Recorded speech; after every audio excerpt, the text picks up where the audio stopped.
ثم أورثنا الكتاب الذين اصطفينا من عبادنا صدق الله العظيم.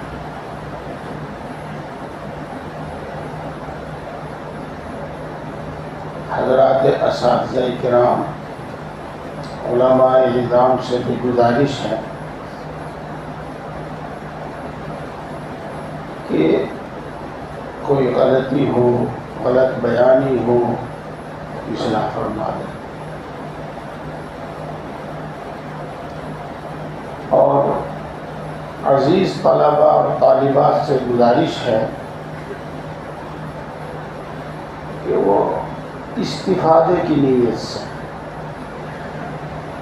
عمل کی نیت سے بات توجہ سے سنیں. اور یہ میں اس لیے عرض کر رہا ہوں،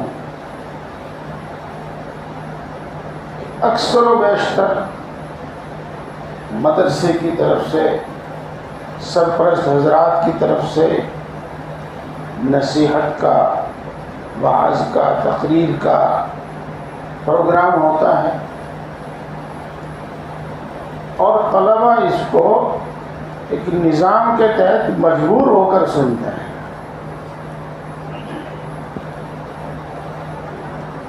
نہ ان کی نیت عمل کی ہوتی،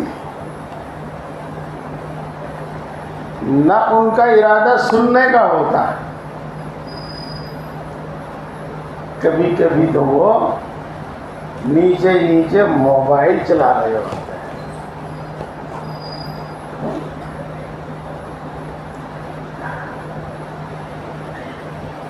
عزیز طالبات خاموش رہنا جانتی ہی نہیں ہے. جب خاموش ہی نہیں تو پھر بات کی طرف توجہ کیسے ہوگی؟ جب توجہ ہی نہیں تو سمجھ میں کیا آئے گا؟ جب سمجھا ہی نہیں تو عمل ہی کیا ہوگا؟ تو استفادے کی نیت سے، عمل کی نیت سے، توجہ سے سمجھیں. میں نے آیت شریفہ پڑھی. جو کچھ میں بیان کر رہا ہوں، کرنے جا رہا ہوں، وہ اسی کی تفصیل، اسی کا حاصل ہے. لیکن میں ایک پیارا سا جملہ اپنے شیخ حضرت مولانا مسیح اللہ خان صاحب جلال آبادی نور اللہ مرقدہ کا آپ حضرات کے سامنے پیش کرتا ہوں.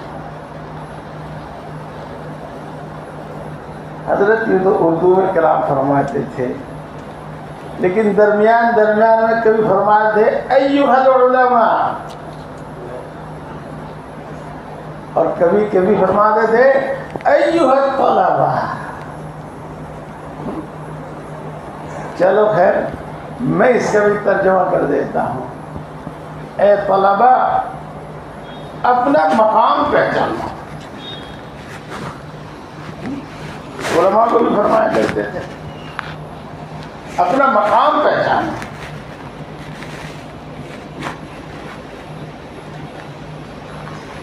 مقام نہ پہچاننے کی وجہ سے بھی بہت غلط فہمیاں ہوتی ہیں، پھر عملی غلطیاں ہوتی ہیں. ہمیں کبر میں تو نہیں مبتلا ہونا ہے، ہمیں فخر میں تو نہیں مبتلا ہونا ہے، لیکن اپنی حیثیت ضرور پہچاننی ہے.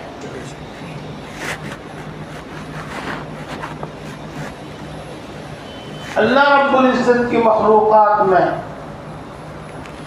سب سے افضل انبیاء ہیں.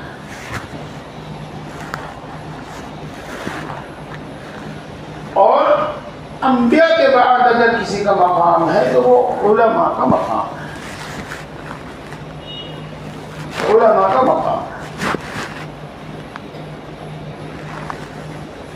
یہ حدیث بالکل صحیح ہے. العلماء ورثۃ الانبیاء.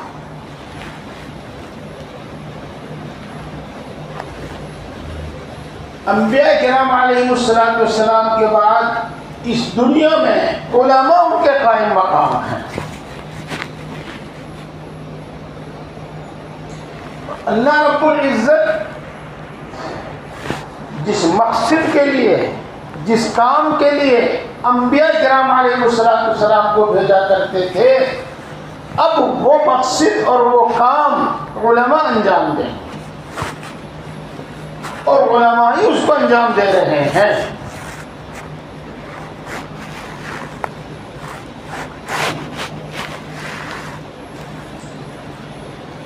اور فضائل علم میں، فضائل علماء میں ایک حدیث کا،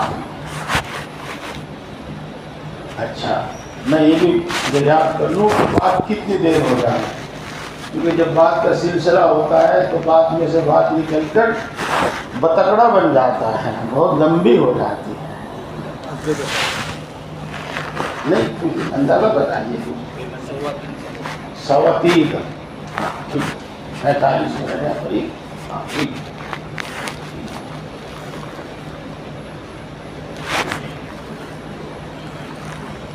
سلسلے کلام منقطع ہو جانے کی وجہ سے میں اپنی بات کو دوبارہ کہتا ہوں۔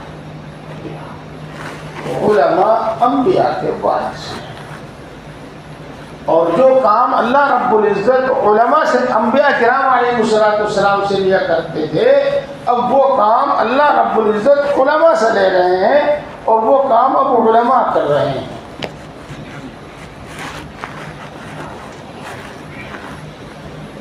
لیکن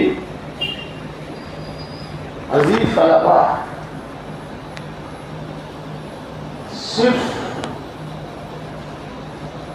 اصطلاحی عالم ہو جانا،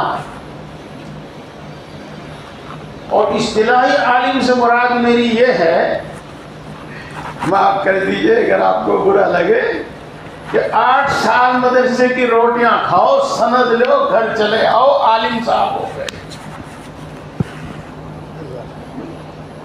نہیں، وہ عالم مراد نہیں۔ کون عالم مراد ہے؟ جی، اللہ رب العزت انبیاء کرام علیہ السلام کو اپنا علم عطا فرماتے تھے، علم وحی، اور معلوم ہوتا ہے کہ علم کی ذمہ داری اللہ پر تھی۔ جس علم کی ضرورت ہوتی فرشتے کے ذریعے وہ علم ان تک پہنچا دیا جاتا۔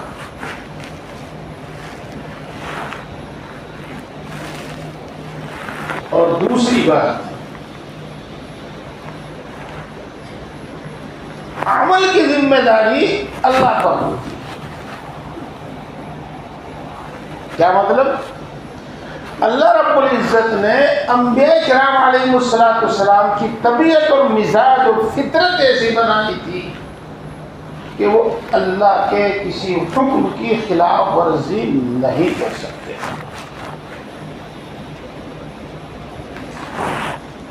اہل سنت والجماعت کا عقیدہ ہے کہ انبیاء نبوت ملنے سے پہلے بھی معصوم ہوتے تھے، اور نبوت ملنے کے بعد بھی معصوم ہوتے تھے۔ کوئی غلطی، کوئی گناہ ان سے نہیں ہوتا تھا۔ اس کے بعد پھر ان سے اللہ کے پیغام کو عام کرنا، حق اور سچ کو پھیلانا، یہ کام ان کے ذمہ، ان کے سپرد ہوتا تھا، اور وہ یہ کام کرتے۔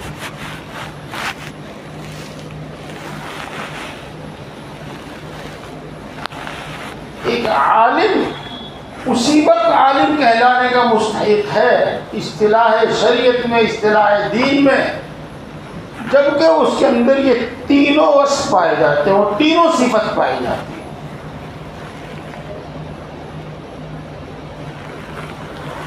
اس نے بڑی محنت سے صحیح علم حاصل کیا، وہ صحیح علم حاصل کیا، اور علم میں وہ تحقیق کے درجے، تحقیق کے مقام تک پہنچا۔ سرسری علم کافی نہیں ہے، سرسری علم کافی نہیں ہے، بلکہ مدلل اور تحقیقی علم کی ضرورت ہے، بلکہ اس کے ساتھ ایک تفصیل بھی لگا لیجیے، مدلل تحقیقی اور تفصیلی علم کی ضرورت ہے، اس کے بغیر کام نہیں چلتا۔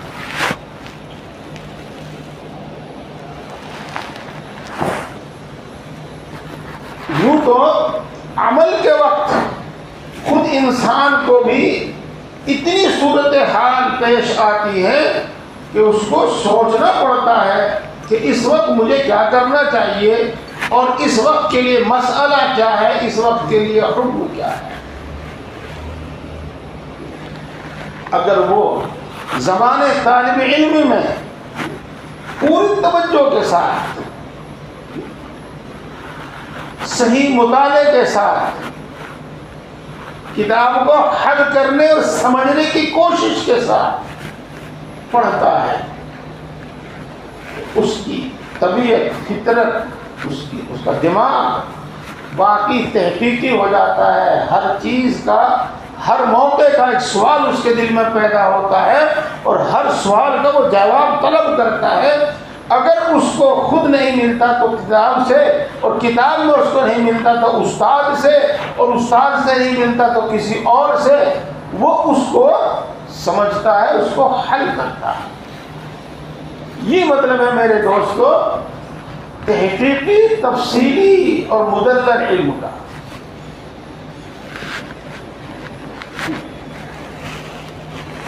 واقعات تو دوسرے علماء اور بزرگان دین کے بھی ہیں،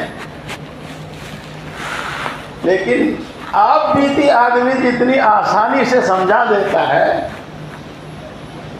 وہ دوسری بات، دوسروں کی بات اتنی آسانی سے سمجھ میں نہیں آتی۔ میں خود ستائی کے طور پر نہیں، اپنے پیارے بچوں اور طلبا کی رہنمائی کے لیے عرض کرتا ہوں، اپنی طبیعت، اپنی مزاج، اپنا مزاج یہ تھا پڑھائی کے دوران کہ جب تک سبق پوری طرح حل نہ ہو جائے، پوری طریقے سے حل نہ ہو جائے، اس وقت تک تسلی اور اطمینان نہیں ہوتا تھا، اور جو بات سمجھ میں نہیں آتی تھی وہ دماغ میں اٹک جاتی تھی، یعنی ہر وقت دماغ اسی کی طرف لگا رہتا تھا، اور جب تک وہ حل نہیں ہو جاتی ادھر سے توجہ ہٹتی ہی نہیں تھی، وہ بات دماغ سے نکلتی ہی نہیں تھی۔ کبھی کبھی ایک بات کو سوچتے سوچتے ہفتہ ہو جاتا، ہفتہ بھر ہو جاتا۔ کبھی وہ سونے کے لیے تکیے پر سر رکھا، اس وقت سمجھ میں آتی، کبھی بیت الخلاء میں بیٹھ کر وہ بات سمجھ میں آتی، کبھی وہ سفر کے دوران سمجھ میں آتی۔ سرسری علم نہیں، مطالعے والا علم، مطالعے اندر سمجھتے ہیں آپ، از خود نکالنا، کتاب کو از خود حل کرنا، از خود حل کرنا کتاب۔ میں اس سلسلے میں بھی آپ کو آپ بیتی ایک سنانا چاہتا ہوں۔ شرع جامی سے تو طلباء علماء اتنے گھبرا گئے کہ اس کو تو بالکل ہی چھوڑ چھاڑ دیا۔ ہاں، حالانکہ شرع جامی سے آسان کتاب کوئی نہیں ہے، اور شرع جامی سے زیادہ جامع کتاب کوئی نہیں ہے، نہیں۔ اس میں قصور نہ علامہ ابن حاجب کا ہے، نہ ملا جامی کا ہے، قصور ہے مدرسین کا، جنہوں نے اس کو معمہ بنا دیا۔ اس کو بڑی آسانی سے بھی سمجھا جا سکتا ہے۔ بہرحال بات شرع جامی کی ہی ہے۔ غیر منصرف تک پڑھا، اور اس دوران کئی مقامات غالباً 5 مقام جو حل نہیں ہوئے، جو سمجھ میں نہیں آئے.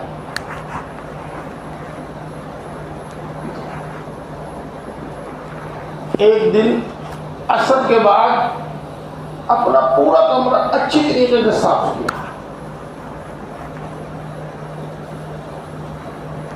اگر کی بتی جلائی، خوشبودار بنایا کمرے کو، اور مغرب کی نماز پڑھنے کے بعد اندر سے دروازہ بند کر کے تنے تنہا مطالعہ شروع کیا.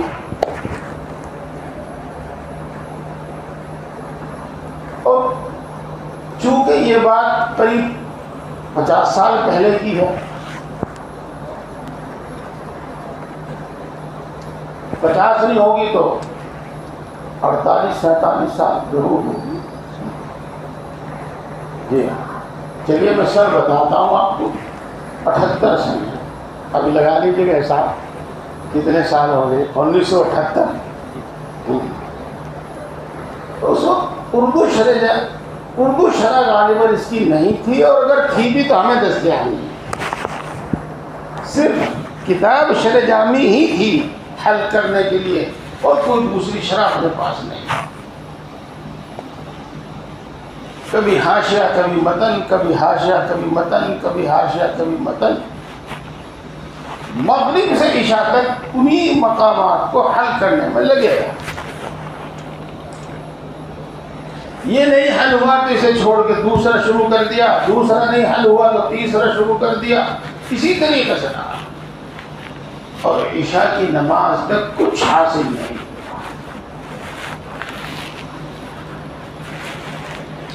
عشاء کی نماز پڑھ کے پھر کسی طریقے سے کمرے میں اکیلا، کوئی دوسرا نہیں، اندر سے دروازہ بند، پھر وہی 4-5 مقام، انہی میں غور فکر.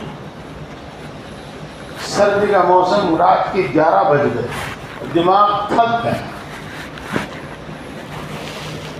اب یہی فیصلہ ہوا کہ شاید یہ مقام اس طرح تجھ سے حل نہیں ہو پائیں گے. وہ زمانہ بجلی کا نہیں تھا، وہ زمانہ چراغ کا تھا. تو چراغ بند کیا اور لیٹ گیا. لیٹنے کے بعد ایسے جیسے کہ موبائل کی گھنٹی بجی. پہلا مقام حل ہوا، پھر دوسرا ہوا، پھر تیسرا ہوا، پھر چوتھا ہوا، پھر 5واں ہوا. غالباً 5 مقامات تھے، وہ سب حل ہو گئے. اسی وقت اٹھا، چراغ جلایا، اور وہ جو سب کچھ حل ہوا وہ لکھ لیا.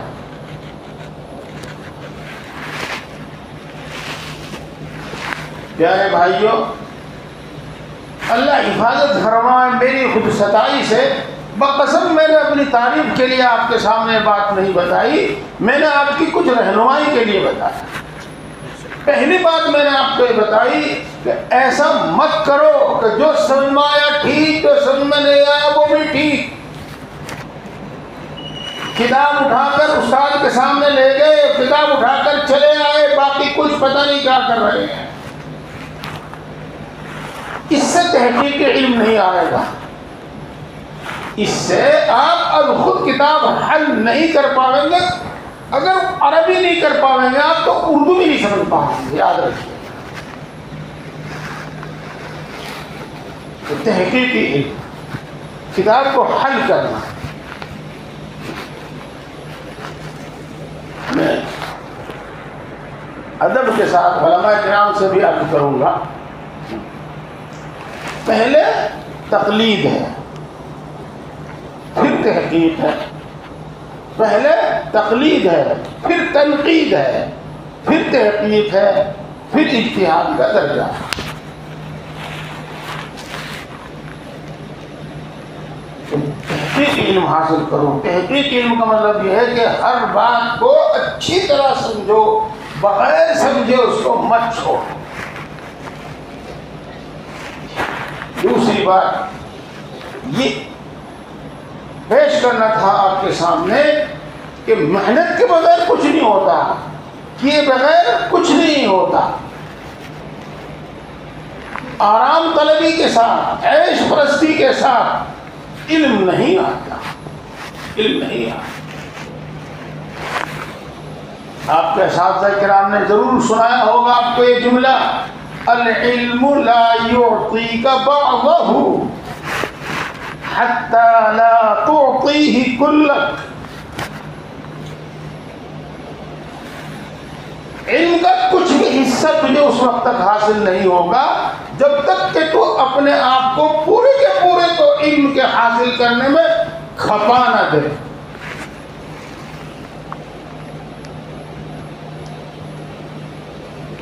تو محنت لگن.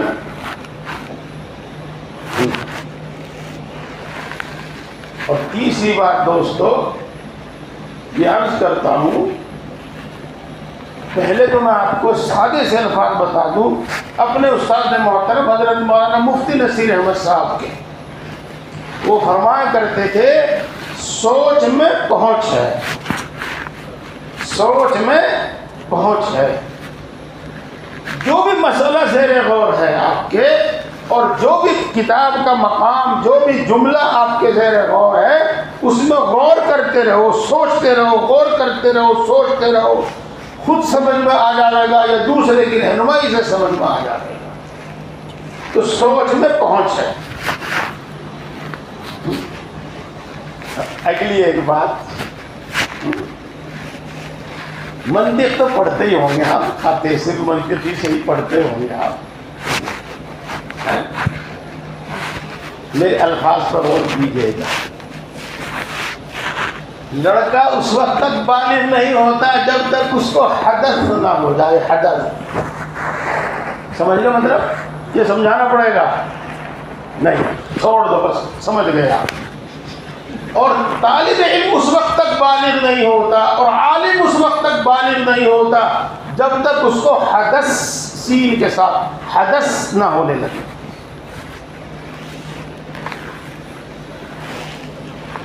حدث سین کے ساتھ. منطق میں آپ نے اصطلاح پڑھی ہوگی. اور حدث کیا ہے؟ حدث یہ ہے کہ غور و فکر کرنے کے بعد بلا مقدمات کو ترتیب دیے اور بغیر کسی سبب کے خود دماغ میں صحیح بات آتی ہے، جس کو القا کہہ لو، الہام کہہ لو. القا الہام کی اصطلاح تو بزرگان دین کے ہاں استعمال ہوتی ہے، لیکن اہل علم کے ہاں اس کو حدث کہتے ہیں سین کے ساتھ. اور جہاں یہ اصطلاح لکھی ہے وہاں یہ بھی لکھا ہے کہ حدث دماغ کو مشقت میں ڈالنے کے بعد، یعنی اتنا سوچنے کے بعد کہ دماغ تھک جاتے. عام طور سے حدث اس وقت ہوتا ہے. جیسا کہ میں نے آپ کو اپنا یہ واقعہ سنایا اور بہت سارے بتایا، کبھی کھاتے ہوئے، کبھی سوتے ہوئے، کبھی ہگتے ہوئے مسائل حل ہوئے. وہ حدث ہے، حدث. تو غور کیجئے، کتاب میں غور کیجئے اور حل کیجئے اور تحقیق علم حاصل کیجئے. پیارے بھائیوں، عزیز طلبہ، میں اس پر گفتگو کر رہا ہوں کہ انبیاء کرام علیہ السلام کو اللہ کی طرف سے علم عطا کیا جاتا تھا اور علماء کرام اپنی محنت سے یہ علم حاصل کرتے ہیں، اللہ کے فضل اور اللہ کی عنایت سے. وہ نبی کا وارث وہی عالم ہو سکتا ہے جو انبیاء کا علم رکھتا ہو اور تحقیقی علم رکھتا ہو. اور یہ واقعات میں نے آپ کو بتائے صرف اس لیے بتائے کہ یہ تحقیق کے علم محنت سے آئے گا، غور و فکر سے آئے گا. میں چونکہ دوسری بات کرنا چاہتا ہوں، اس لیے اگلی بات آپ کے اساتذہ کرام پر چھوڑتا ہوں اور اشارے میں آپ کو میں بتاتا ہوں. کسی بھی چیز کا وجود وہ شرائط کے جمع ہونے اور ممانع کے دور ہونے کے بعد ہوتا ہے. علم کا حصول، علم حاصل ہونا، جس علم کا ذکر چل رہا ہے تحقیق علم، یہ حاصل ہو، یہ تبھی حاصل ہوگا جب علم حاصل کرنے کی شرائط پائی جائیں اور جو موانع ہیں وہ دور ہو جائیں. بس اس وقت تو ان پر گفتگو نہیں تو وہ موضوع بات رہ جائے گا. آپ سے میں عرض کرتا ہوں کہ تعلیم المتعلم پڑھیے. حضرت قاری صدیق احمد صاحب رحمۃ اللہ علیہ کی آداب المتعلمین پڑھیے. اور بھی دوسری کتابیں ہیں لیکن یہ بہت زیادہ مؤثر کتاب ہے. تو طالب علم کو چاہیے کہ محنت کے ساتھ ساتھ تمام شرائط کا پابند ہو جو حصول علم کے واسطے ضروری ہے، اور ان تمام موانع کو دور کرے جو علم کے حصول میں رکاوٹ ہے. میں نے جیسا عرض کیا کہ میں اس پر گفتگو نہیں کر رہا ہوں، لیکن ایک بات میں آپ کو ضرور بتاؤں گا، اور وہ اس لیے بتاؤں گا کہ یہ جملہ اور اس موضوع پر میں نے اپنے شیخ حضرت مولانا مسیح اللہ خان صاحب جلال آبادی نور اللہ مقدم کو جتنی توجہ دلاتے ہوئے اور ہر کسی کو اس کی طرف متوجہ کرتے ہوئے دیکھا ہے، نہ کسی کتاب میں پڑھا اور نہ کسی استاد سے سنا. اور اپنے تجربے میں، اپنے زندگی کے تجربے میں بھی اس کو اتنا ہی ضروری پایا، اتنا ہی مفید پایا جتنا حضرت کی نصیحت سے سمجھ میں آتا ہے. اور میرے دوستو، وہ ہے سب کے لیے، طلباء کے لیے، علماء کے لیے، اختلاط سے پرہیز. یہی جملہ ہے میرے شیخ. اس کی شرح یہ ہے کہ میل جول سے بچو، میل جول سے بچو. اور اس کی شرح یہ ہے کہ اپنے کام سے کام رکھو، دوسرے کام سے، علم کے علاوہ کسی دوسرے کام کی طرف کوئی دھیان ہی نہیں، کوئی توجہ نہیں. اس سے بھی بات سمجھ میں نہ آئی ہو تو یہ سن لو، بس ہمارے دو کام ہیں، یا تو مطالعہ یعنی پڑھنا، یا آرام. آرام یا کام، آرام یا کام، تیسرا کوئی کام نہیں ہمارا. جی، آرام یا کام. جب تھک گئے تو لیٹ گئے آنکھ بند کر کے، اور جب دماغ سکون ہوا تو پھر کتاب اٹھا کے دیکھنی شروع کر دی.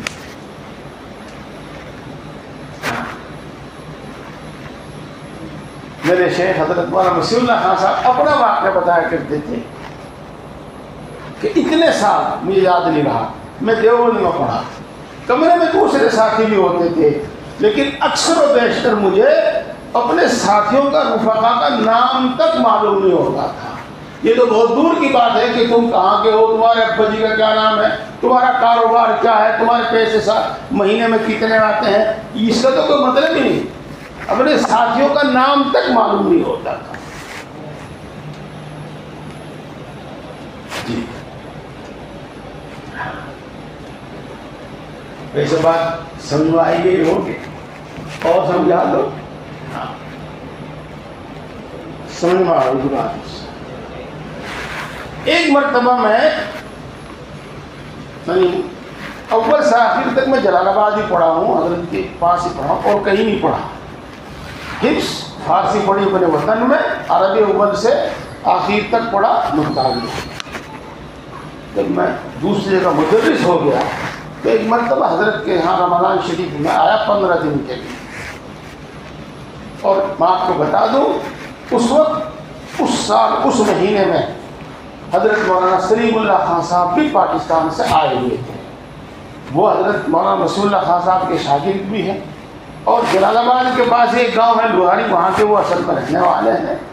جلال آباد میں انہوں نے بہت دنوں تک پڑھایا، ان کے مخصوص شاگرد جلال آباد میں بھی موجود تھے. اور دوسرے بڑے بڑے علماء، مفتی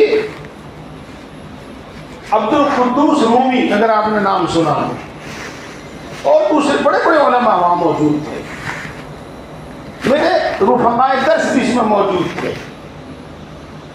لیکن 15 دن رہنے کے بعد جب میں وہاں سے چلا اور حضرت کو اپنے احوال کی اطلاع دی تو ان احوال میں سے ایک حال یہ بھی تھا کہ ان 15 دن میں ابتداءً میں نے کسی سے کوئی بات نہیں کی.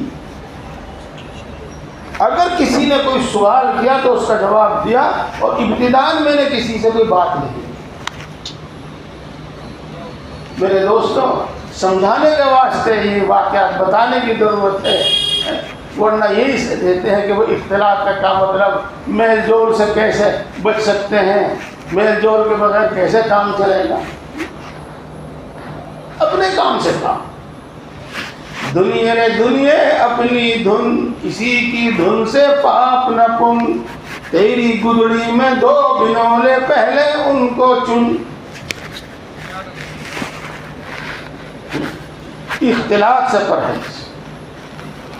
اور میرے دوستوں، آج کل کا ایک دوست ایسا ہے جو پیچھا نہیں چھوڑتا. ایک لمحے کے لیے آپ سے جدا نہیں ہوتا. آپ کو اس سے اتنی محبت اور اس کو آپ سے اتنی محبت. سب سے زیادہ اسی سے ڈرو، سب سے زیادہ اسی سے بچو. وہ کیا ہے جانتے ہیں کیا؟ موبائل. ہاں، موبائل. دیکھو، ہمارے گاؤں دیہات کی عورتیں کہا کرتی ہیں ایسا سونا جاوے بھاڑ میں جس سے ٹوٹے کان. ایسا سونا جائے بھاڑ میں جس سے ٹوٹے کان. جو اپنے لیے مضر ہو، جو اپنے مقصد میں رکاوٹ ہو، جو اپنے کو ناکام کرے، اس سے ہمارا کیا واسطہ، کیا مطلب.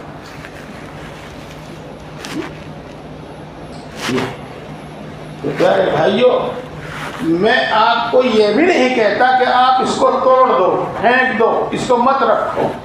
ہاں، میں آپ کو یوں کہوں گا کہ آپ اپنے اوپر اتنا قابو رکھو، اتنا قابو رکھو کہ اس کا استعمال بالکل صحیح ہو، صحیح مقصد کے لیے، صحیح غرض کے لیے، صحیح مقصد کے لیے، صحیح غرض کے لیے. یہ میری جیب میں بھی ہے، آپ اس کی تلاشی لے لیجیے. اس میں آپ کو کسی کا فوٹو نہیں ملے. آپ صرف واٹس ایپ چلتا ہے اس میں، کبھی کبھار خبر خبروں کے لحاظ سے یوٹیوب کھول لیا، نہیں تو صرف واٹس ایپ چلتا ہے. اس میں ایک مجلس العلماء گروپ، دارالفتاء مجلس العلماء گروپ ہے.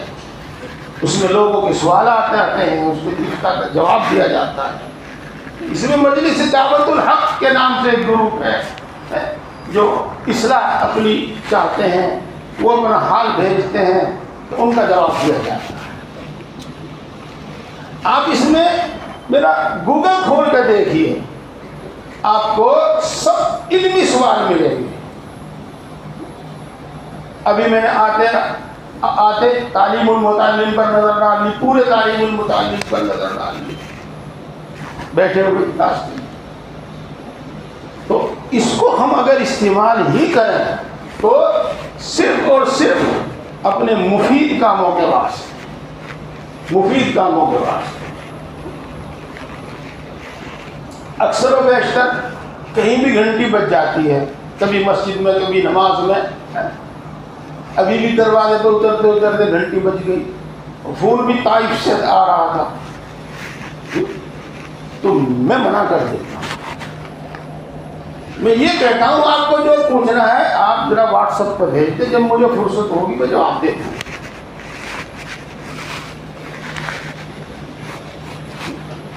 اس لیے میرے دوستوں عرض کروں کہ اختلاط سے پرہیز، اور اس میں یہ بھی شامل ہے کہ موبائل کا استعمال ہی نہ ہو، موبائل اپنے پاس ہی نہ ہو. آپ کو کوئی خاص ضرورت اس کی نہیں ہے، لیکن بالفرض اگر آپ کے پاس ہے بھی تو اس کا بہتر و مفید استعمال ہو. چلیے کچھ منٹ زیادہ بھی ہو سکتی ہیں جو میں اپنی بات پوری کروں گا. یہ بات جو میں نے آپ کو بتائی یہ صرف ہمارے حضرت مولانا مسلم اللہ خان صاحب نور اللہ مرقدہ کی بات نہیں ہے. ایک مولانا محمد عمر صاحب پالن پوری رحمۃ اللہ علیہ تھے، مرکز میں رہتے تھے، اور اس کے علاوہ اور دوسرے حضرات بھی ہیں. وہ اس زمانے میں جب کبھی کبھار ان کے گھر سے یا کسی رشتے دار کے پاس سے خط آ جایا کرتا تھا، پورے سال اس کو بھی نہیں پڑھتے تھے، اس کو بھی ایک گھڑے میں ڈال دیتے تھے، ایک تھیلے میں ڈال دیتے تھے، اور سالانہ امتحان سے فارغ ہو کر ان خطوط کو دیکھتے تھے. کسی میں کسی کی موت کی خبر ہوتی تھی، اور کسی میں کسی شادی کی خبر ہوتی تھی، وغیرہ وغیرہ.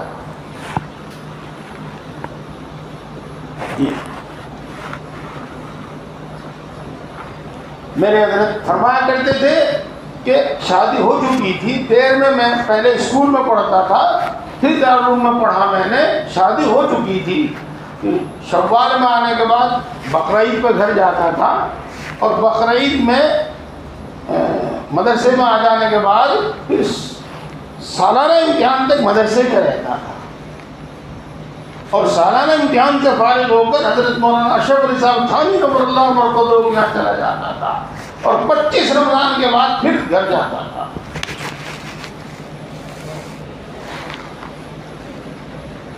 میں نے اس پر جان بوجھ کر تھوڑا سا تفصیل سے کلام کیا ہے.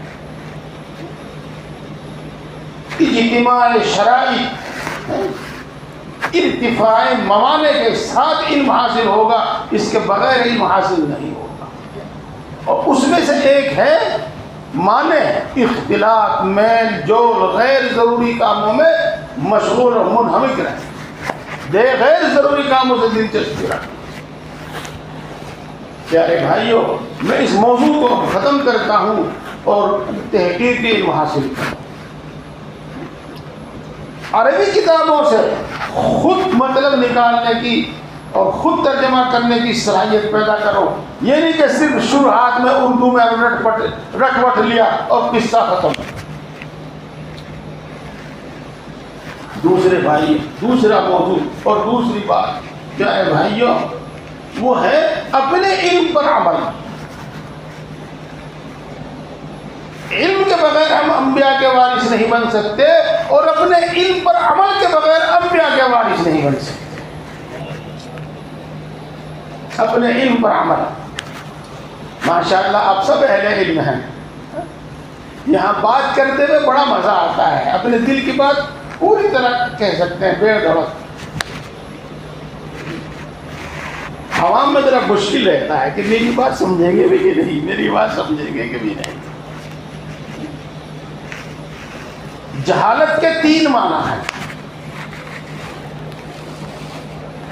نمبر 1، آپ کسی چیز کو جانتے ہی نہیں. مثلا یہ کہ آپ یہ جانتے پہچانتے نہیں کہ زید نام کا کوئی انسان ہے، اور زید نام کا کوئی طالب علم ہمارے مدرسے میں رہتا ہے، یہ جانتے ہی نہیں. یہ جہالت ہے، زید سے جہالت ہے. اور ایک جہالت یہ ہے کہ آپ جانتے تو ہیں لیکن خلاف واقعہ جانتے ہیں. مثلا آپ کو یہ معلوم ہے کہ ہاں زید ایک طالب علم ہے مدرسے میں، لیکن آپ عمر کو کہتے ہیں کہ یہ زید ہے. خلاف واقعہ سمجھنا، خلاف واقعہ جاننا. مجھے امید ہے کہ طلبہ بھی سمجھ گئے ہوں گے. اسی کو جہل مرکب بھی کہتے ہیں. جہل مرکب اسی کو کہتے ہیں، خلاف واقعہ کسی چیز کو جاننا. اور دوستو، جہالت کے تیسرے معنی یہ ہے کہ اپنے علم کے تقاضے پر عمل نہ کرنا. اپنے علم پر عمل نہ کرنا، اپنے علم کے تقاضے پر عمل نہ کرنا. مختصر المعانی آپ نے پڑھی ہوگی، یا مختصر المعانی کے قائم مقام کوئی کتاب پڑھی ہوگی، اس میں آپ نے مثال سنی ہوگی، آپ کے استاد محترم نے دی ہوگی، یا اس وقت مولانا نماز فرض ہے، کیا کہا ان کو؟ مولانا صاحب کو پتہ نہیں نماز فرض ہے؟ پتہ ہے، ہر مسلمان کو پتہ ہے، لیکن یوں کہا جا رہا ہے مولانا صاحب نماز فرض ہے. یہ کیوں کہا گیا؟ کہ ان کو معلوم تو ہے کہ نماز فرض ہے، لیکن انہوں نے اپنے اس علم پر عمل نہیں کیا، اس کے تقاضے پر عمل نہیں کیا.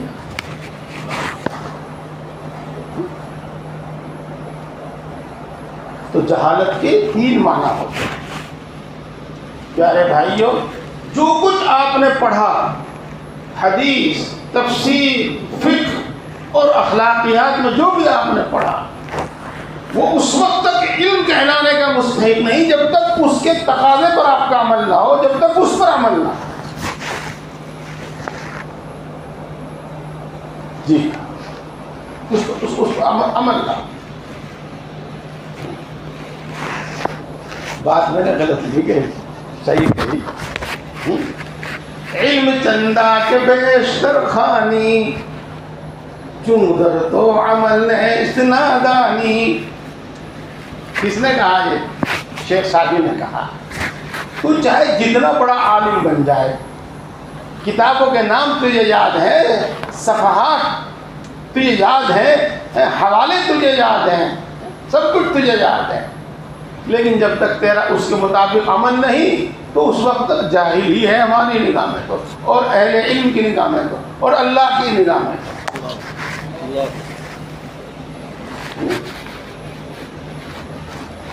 اس کو بھی میں مختصر کرتا ہوں، اور اپنے بزرگ علماء کرام سے بھی میں خطاب کرنا چاہوں گا، طلباء سے. انما یخشی اللہ من عبادہ العلماء. تفسیر آپ دیکھ لینا، غلط ہو تو فون کے ذریعے مجھے بتا دینا جو میں کہوں اگر کو.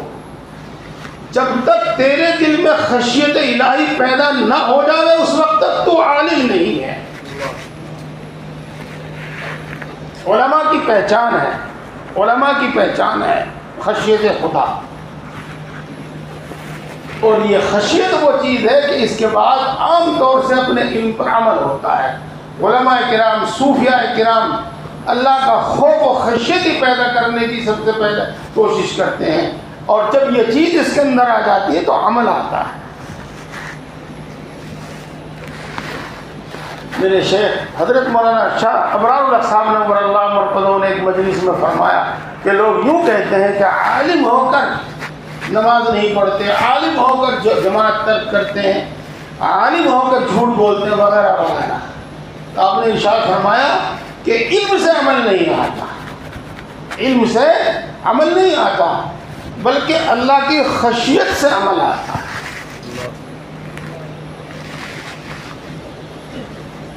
بہرحال پیارے بھائیوں، جب تک علم کے ساتھ عمل نہ آ جاوے اس وقت تک وہ علم کہلانے کا مستحق نہیں ہے، اس وقت تک وہ عالم کہلانے کا مستحق نہیں ہے.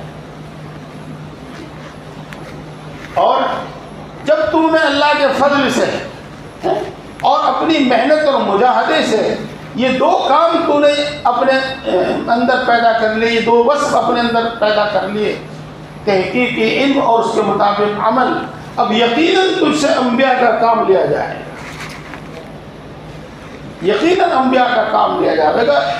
یہ آپ سمجھ لیجیے گا.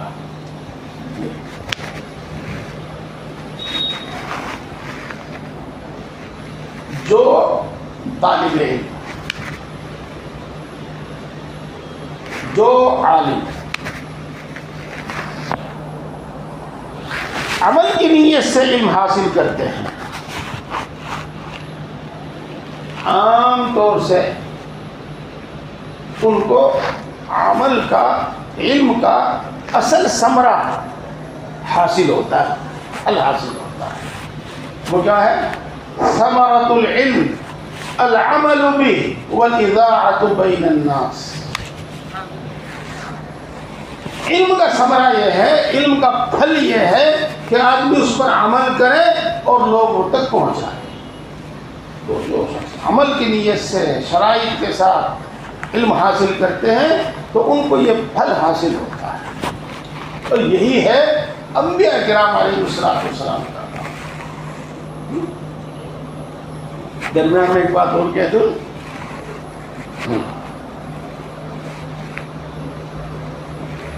دارالعلوم سے فارغ ہو گیا، مدارالعلوم سے فارغ ہو گیا،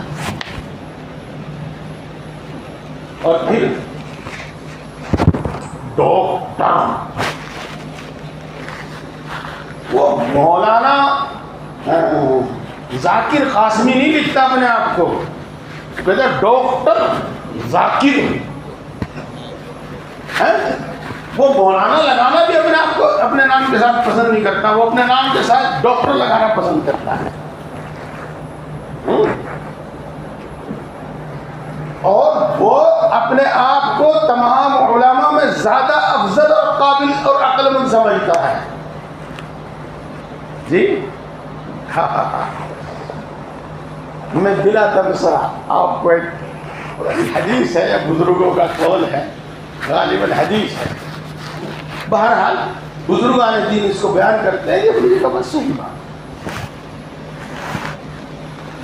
جو شخص علم عمل کے نیت سے حاصل نہیں کرتا، کسی دوسری غرض سے حاصل کرتا ہے، دنیا میں وجاہت کے واسطے یا دولت حاصل کرنے کے واسطے، اس کو 3 سزاؤں میں سے ایک سزا دی جاتی ہے، یا تو اس کا جوانی میں انتقال ہو جاتا ہے، یا وہ گاؤں بستی پہ چلا جاتا ہے جہاں بھینسیں پالتا ہے، سبزیاں اگاتا ہے،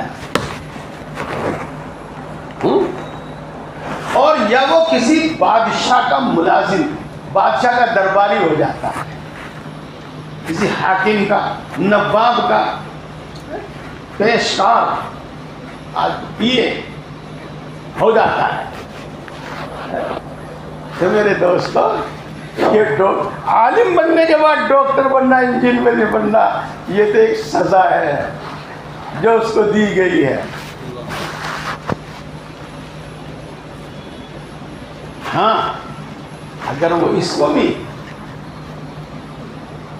صحیح استعمال کر کے، اور جو علم دین کے مقاصد ہیں اس میں معین و مددگار بنائیں تو بس ٹھیک ہے۔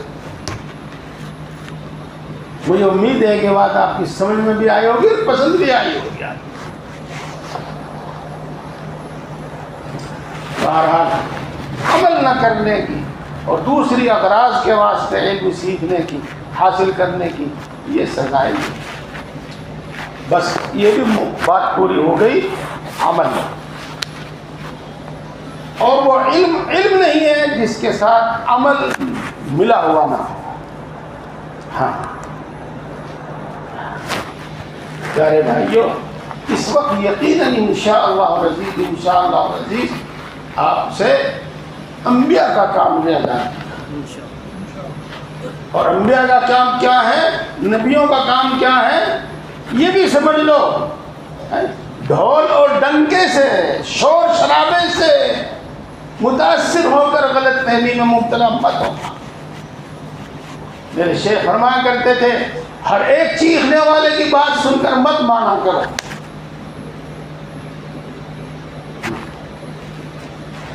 هو الذي بعث في الأميين رسولا منهم يتلو عليهم آياته ويزكيهم ويعلمهم الكتاب والحكمة۔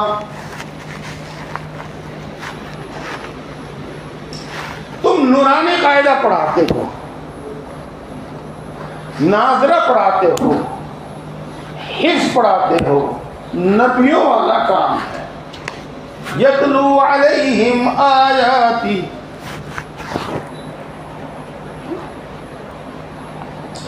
آپ صحیح نیت کے ساتھ وعظ و تقریر کر کے یا بیعت و ارشاد کے ذریعے لوگوں کو عمل کی طرف بلاتے ہو، ان کے اخلاق، برے اخلاق ان کے اندر سے نکالتے ہو، برے اعمال سے ان کے اندر نفرت پیدا کرتے ہو، اچھے اعمال کی ان کو ترغیب دیتے ہو، اچھے اخلاق کی ان کو ترغیب دیتے ہو، اور وہ تدابیر کر کے اچھے اعمال اچھے اخلاق کا ان کو عادی بناتے ہو، یہی ہے تزکیہ۔ وَيُزَكِّيهِمْ وَيُعَلِّمُهُمُ الْكِتَابَ۔ آپ تفسیر پڑھاتے ہیں، آپ حدیث پڑھاتے ہیں، نبیوں والا کام۔ حکمت کی بہت ساری تفسیر ہیں، اور حکمت کے ایک معنی ہے فقہ۔ آپ فقہ پڑھاتے ہیں، یہ نبیوں والا کام۔ اب رہا منطق، نحو، صرف، یہ ان سب کے لیے آلہ اور ذریعہ ہے، علوم عالیہ ہیں۔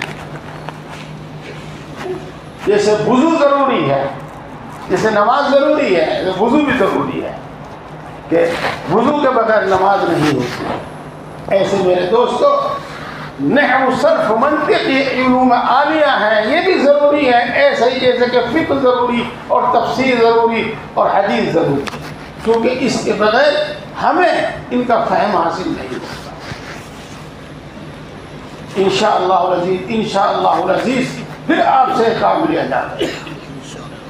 میرے پیارے بھائیوں، جو بات میں نے شروع کی تھی اس کے تینوں پہلو پر میں نے آپ کے سامنے حتی الامکان روشنی ڈالنے کی کوشش کی ہے، اور آپ نے جس توجہ سے سنا ہے مجھے امید ہے کہ آپ انشاءاللہ اس کو سمجھ بھی رہے ہیں اور آپ اس پر عمل بھی کریں۔ انبیاء کرام علیہ السلام کو اللہ کی طرف سے علم عطا کیا جاتا تھا، اور اللہ تبارک و تعالیٰ ان کے عمل کی ذمہ داری لیتے تھے، اور پھر ان سے تبلیغ کا کام لیا جاتا تھا۔ پیارے بھائیوں، وہ علم وحی بڑی محنت سے حاصل کرو، بڑی محنت سے اور تحقیقی علم حاصل کرو، اور پڑھنے کے ساتھ ساتھ ہی عمل کی بھی مشق کرو، عمل کی بھی مشق کرو، اور اس کے بعد پھر انشاءاللہ العزیز وہی تبلیغ کا نبی والا کام لیا جائے گا، اور آپ صحیح معنی میں انبیاء کے وارث ہوں گے۔ اور جو میں نے عرض کیا تھا بالکل صحیح کہا تھا کہ ساری مخلوق میں فرشتوں سے بھی افضل ہیں انبیاء کرام علیہ السلام۔ ساری مخلوق میں سب سے افضل انبیاء ہیں، اور انبیاء کے بعد علماء ہیں۔ شیخ عبد القادر جیلانی رحمۃ اللہ علیہ کو کسی نے خواب میں دیکھا، پوچھا حضرت آپ اس عالم میں پہنچ گئے ہیں، آپ نے وہاں سب سے اچھی حالت میں کن کو پایا؟ علیین میں تو سبھی سے ملاقات، سبھی کا حال معلوم ہوگا، وہاں سب سے اچھی حالت میں آپ نے کس کو پایا؟ فرمایا اپنے علم پر عمل کرنے والے علماء۔ وہاں پھر کس کو پایا؟ کہ صبر کرنے والے۔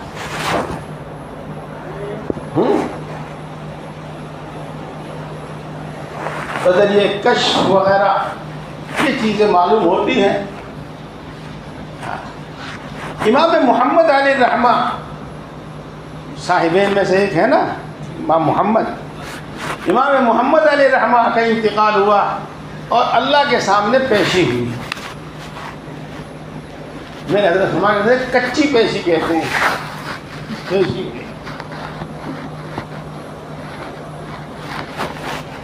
اللہ نے پوچھا محمد مانگو کیا مانگتے ہو؟ محمد مانگو کیا مانگتے ہو؟ امام محمد علیہ الرحمہ نے عرض کیا اللہ بخش دیجیے، مغفرت فرما دیجیے۔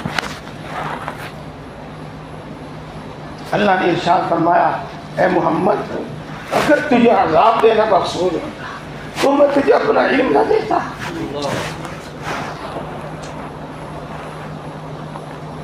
اگر تجھے عذاب دینا مقصود ہوتا تو میں اپنا علم تجھے نہ دیتا۔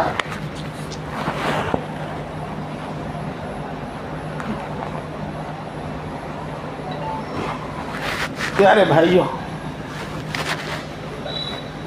اس کے بعد ہمارے ذہن میں بھی ایک سوال بڑی گردش کرتا ہے، اور ہم سے زیادہ ہمیں دیکھنے والوں کے دماغ میں ایک سوال گردش کرتا ہے کہ مولانا صاحب کھائیں گے کہاں سے؟ میں کھاؤں گا کہاں سے؟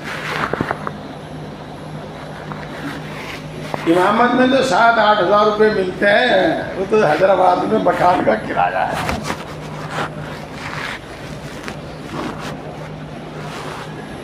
یہی معاملہ ہے امامت کا، مدرسی کا۔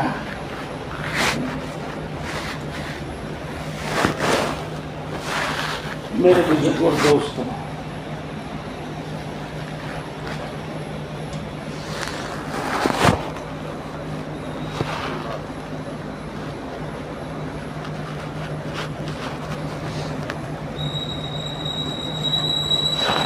ایک راز بتاتا ہوں۔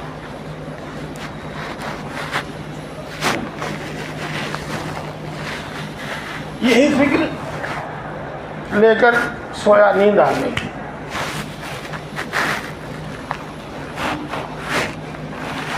خواب میں اللہ تعالیٰ نے فرمایا، او مایوس،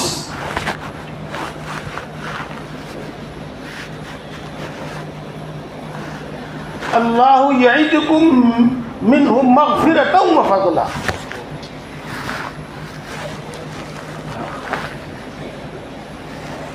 او مایوس، اللہ یعدکم مغفرۃ منہ و فضلا۔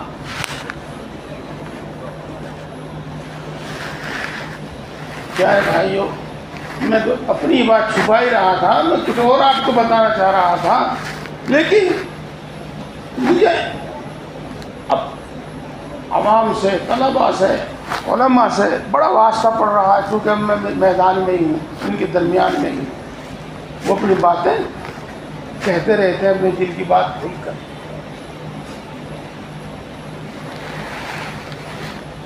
یاد رکھیے اور نوٹ کر لیجیے، آیات و احادیث اور بزرگوں کا اجتہاد سب کچھ اس پر متفق ہے۔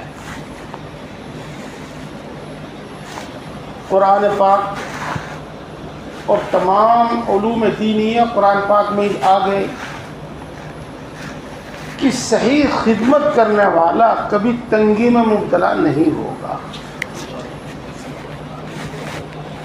4 ویلر اس کے پاس ہو یا نہ ہو، 2 ویلر بھی اس کے پاس ہو یا نہ ہو، لیکن بڑی اطمینان و سکون کی اور عزت کی زندگی گزرے گی۔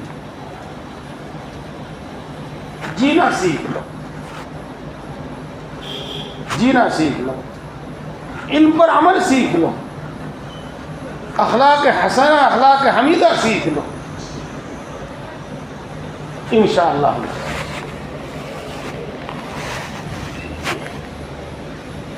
بس میں اپنی بات کو یہیں پر ختم کرتا ہوں۔ پیارے بھائیوں، بتا تو میں کئی بار چکا، لیکن ایک بار پھر بتا رہا ہوں، اپنے آپ کو پہچانیے۔ اللہ نے آپ کو کس کام کے لیے منتخب فرمایا ہے، اللہ کے یہاں آپ کا کیا مقام ہے، اللہ آپ کو کیا دینا چاہتا ہے۔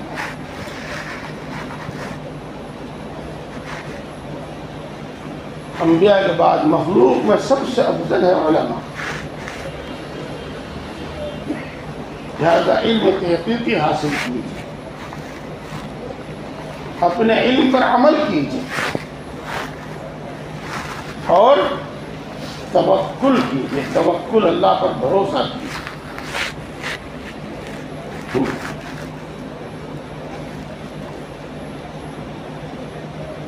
بھروسہ کیجیے، اللہ تعالیٰ عمل کی توفیق عطا فرمائے۔ الحمد للہ رب العالمین، الرحمن الرحیم، مالک یوم الدین، والصلاة والسلام على سید الانبیاء والمرسلین، محمد وآلہ واصحابہ اجمعین۔ لا الہ الا انت سبحانک انی کنت من الظالمین۔ ربنا ظلمنا انفسنا ان لم تغفر لنا وترحمنا لنکونن من الخاسرین۔ اے اللہ تو سب سے بڑا ہے، ہر چیز پر قادر ہے، ہر چیز کا مالک ہے، ہر چیز کا پیدا کرنے والا ہے، ہر چیز کے خزانے تیرے قبضے میں ہیں، تیرے خزانے کبھی کم یا ختم ہونے والے نہیں۔ اے اللہ تو یقیناً بڑا مہربان ہے، سب پر مہربان ہے، بڑی بڑی نعمتوں سے نوازتا ہے، بلا عوض عطا فرماتا ہے، بلا استحقاق عطا فرماتا ہے، بے شمار عطا فرماتا ہے، بغیر مانگے عطا فرماتا ہے۔ اے اللہ تو یقیناً بڑا مہربان ہے، سب پر مہربان ہے، بڑی بڑی خطاؤں کو معاف فرماتا ہے، بار بار معاف فرماتا ہے، معاف کرنے کو پسند کرتا ہے، سینکڑوں سال کے کفر و شرک تک کو توبہ کرنے سے معاف کر دیتا ہے۔ اے اللہ تو یقیناً ہر نقص سے، ہر عیب سے پاک ہے۔ اے اللہ یقیناً کمال کی ہر صفت تیری ذات بابرکات میں موجود ہے۔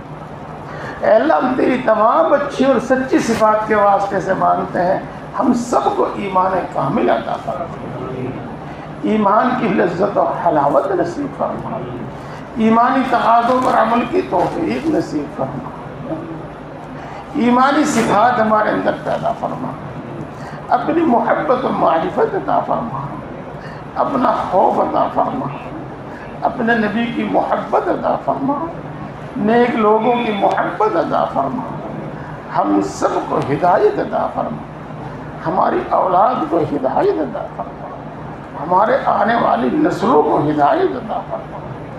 اے اللہ ہم سب کو دین کی صحیح سمجھ عطا فرما، علم نافع عطا فرما، اپنے علم پر عمل کی توفیق نصیب فرما۔ اے اللہ ہم نے جو یہاں سنا ہے اس پر عمل کی توفیق نصیب فرما۔ اے اللہ ذکر کرنے والی زبان عطا فرما، اے اللہ شکر کرنے والا دل عطا فرما، اے اللہ اپنی طاعت و عبادت میں مشقت برداشت کرنے والا جسم عطا فرما۔ اے اللہ ہم سب کو متقی اور پرہیزگار بندہ بنا، اپنا فرما بردار بندہ بنا۔ آج تک جتنے گناہ کیے ہیں تمام گناہوں کو معاف فرما، پکی سچی توبہ عطا نصیب فرما، توبہ پر استقامت نصیب فرما۔ تو میں 2 جملے بولوں گا، کئی بار بولوں چاہے، آپ آمین کہنے کے بجائے انہی کو لوٹائیں۔ اے اللہ جرم کا اعتراف ہے، رحم کی درخواست ہے۔ اے اللہ جرم کا اعتراف ہے، رحم کی درخواست ہے۔ اے اللہ بالکل خالی ہاتھ ہوں، تیری رحمت و مغفرت کے سوا کوئی سہارا نہیں، معاف کر دیجئے پھر نہیں کہوں گا۔ اے اللہ بالکل خالی ہاتھ ہوں، تیری مغفرت اور رحمت کے سوا کوئی سہارا نہیں، معاف کر دیجئے پھر نہیں کہوں گا۔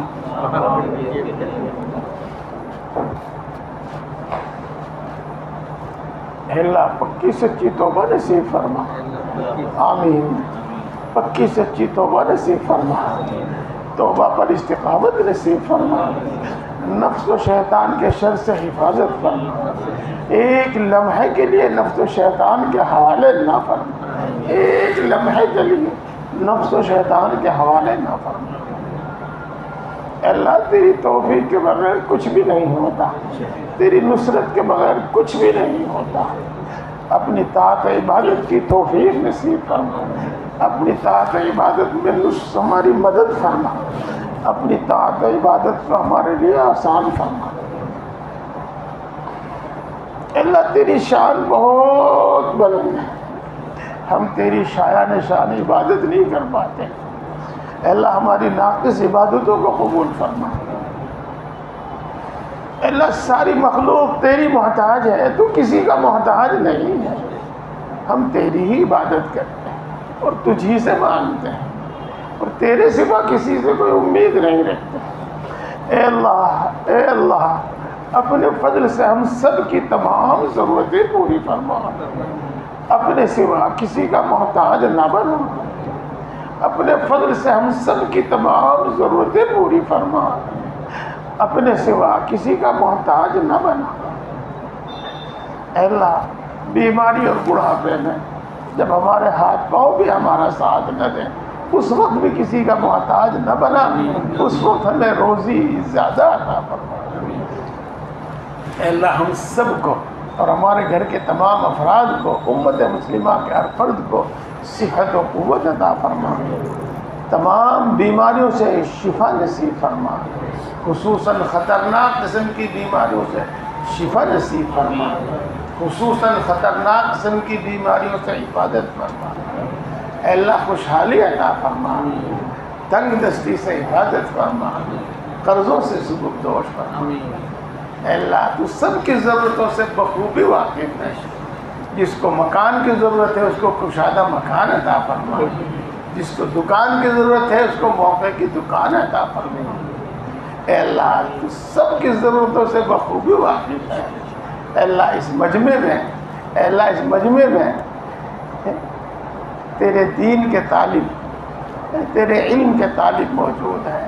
اے اللہ ان سب کو محنت کا جذبہ اور محنت کا شوق عطا فرما۔ اے اللہ اپنے علم پر عمل کا جذبہ، اپنے علم پر عمل کا شوق ان کے اندر پیدا فرما۔ اے اللہ ان کو مضبوط حافظہ عطا فرما۔ اے اللہ ان کو اعلیٰ درجے کی بہترین سمجھ عطا فرما، فہم کامل عطا فرما۔ اے اللہ ان کو اخلاق حمیدہ عطا فرما، اخلاق حسنہ عطا فرما۔ اے اللہ تقوی کی دولت سے ان سب کو نواز دیجئے، ہم سب کو نواز دیجئے۔ اے اللہ تقوی عطا فرما، تقوی عطا فرما۔ اے اللہ ہم تو یقیناً اس کے اہل نہیں ہیں، لیکن تیری عطا کے واسطے اہلیت شرط نہیں ہے۔ اے اللہ ان سب کی تمام ضرورتیں پوری فرما، ان کے والدین کی تمام ضرورتیں پوری فرما۔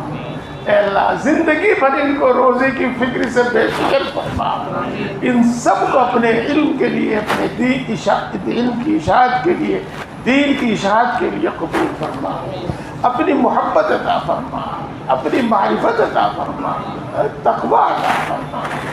اے اللہ سنتوں کی محبت، سنتوں کا عشق پیدا فرما۔ اے اللہ ہمارے گھروں میں چین، سکون اور سکینہ نازل فرما، اپنی رحمتیں، برکتیں نازل فرما، ہمارے آپسی جھگڑے ختم فرما، مال، جان، ایمان، عزت و آبرو کی حفاظت فرما، کسی ظالم کو ہم پر مسلط نہ فرما، اچانک پیش آنے والے حوادث سے حفاظت فرما۔ اے اللہ اس مدرسے کو بھی دین دونی رات چوگنی ترقی عطا فرما، اس کی تمام ضرورتیں اپنے غیب کے خزانوں سے پوری فرما، اس کی تمام ضرورتیں آسانی سے پوری فرما، اس کے فیض کو عام فرما، اس کو دور دور تک نیک نام فرما، اس کے فیض کو عام فرما، اس کے تمام کارکنان کو اخلاص کے ساتھ، اتفاق کے ساتھ کام کرنے کی توفیق نصیب فرما، ہر بیرونی شر سے اس کی حفاظت فرما، ہر اندرونی شر سے اس کی حفاظت فرما۔ اے اللہ اس کو اپنے ہاں قبول فرما، اللہ اس کو اپنے ہاں قبول فرما، اور اس میں کام کرنے والے ناظم، محتمم، اساتذہ اور دوسرے کارکنان، اے اللہ ان سب سے تو راضی ہو جا، ان سب سے تو خوش ہو جا۔ اے اللہ ان کو بھی تو اپنے سے خوش کر دے، اے اللہ ان کو بھی خوش کر دے، ان کی سب ضرورتیں پوری فرما دے، اللہ ان کی سب ضرورتیں پوری فرما دے۔ اے اللہ جس طرح تو نے اپنے فضل سے ہمیں دین کی اشاعت کے لیے، علم کے لیے قبول فرمایا، منظور فرمایا، منتخب فرمایا، ہماری اولاد کو بھی اس کے لیے منتخب فرما، ہماری اولاد کے لیے بھی اس کو، ہماری اولاد کو بھی اس کے لیے منتخب فرما۔ اے اللہ پوری امت مسلمہ کی مغفرت فرما، ہمارے ماں باپ کی مغفرت فرما، ہمارے اساتذہ، ہمارے مشائخ کی مغفرت فرما۔ اے اللہ امت کے اندر سمجھداری اور بیداری پیدا فرما، اتفاق اور اتحاد پیدا فرما، اسلام اور مسلمانوں کو عزت، قوت اور غلبہ نصیب فرما۔ اے اللہ، اے ہم سب کو پیدا کرنے والے،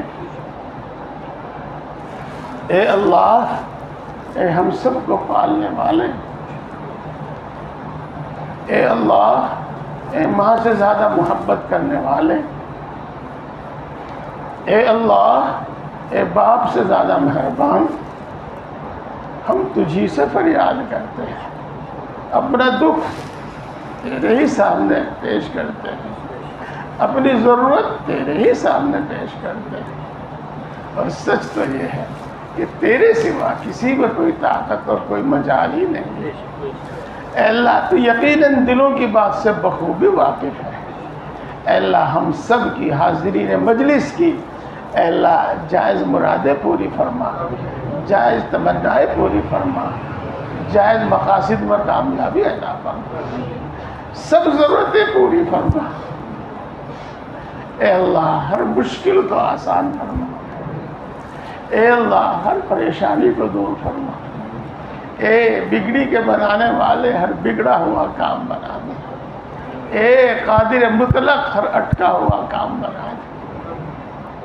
اے اللہ، اپنے فضل و کرم سے اور اپنے نبی پاک حضرت محمد مصطفیٰ صلی اللہ علیہ وسلم کے صدقے اور فضل سے ہماری تمام دعاؤں کو قبول فرما، ہمارے حق میں بھی قبول فرما، اور جو دعا کے لیے کہتے ہیں ان کے حق میں بھی قبول فرما۔ آمین آمین یا رب العالمین۔ توفنا مسلمین والحقنا بالصالحین غیر خزایا ولا ندامہ ولا مفتون۔ توفنا مسلمین والحقنا بالصالحین غیر خزایا ولا ندامہ ولا مفتون۔ ربنا تقبل منا انك انت السميع العليم وتب علينا انك انت التواب الرحيم۔ سبحان ربك رب العزة عما يصفون وسلام على المرسلين والحمد لله رب العالمين۔